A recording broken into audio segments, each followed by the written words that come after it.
هو ليه ممكن تشوف مدير وهو داخل مكان الكل بيعمل له حساب وبيسمعوه بعقلهم وقلبهم، في حين تلاقي مدير تاني ممكن يكون أعلى منه في المنصب لكن ملوش أي تأثير على اللي حواليه.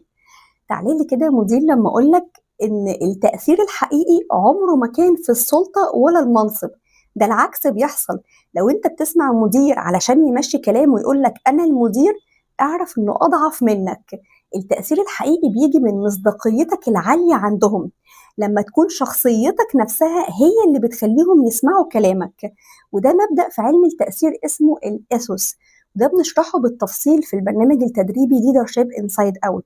وبتعرف وقتها ازاي تتعلم ان قوتك وحضورك هي اللي تخلي الفريق بتاعك يعمل لك حساب ويسمع كلامك بمنتهى الهدوء.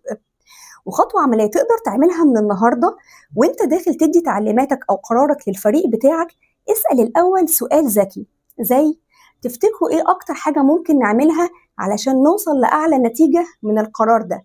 السؤال عامة بيفتح العقول والقلوب، لكن القرار المباشر ده بيخليهم يتقفلوا منك وبيبقى في حاجز ما بينك وما بينهم. جرب كده الخطوة دي وبقى تعالى قولي أخبار التأثير ايه.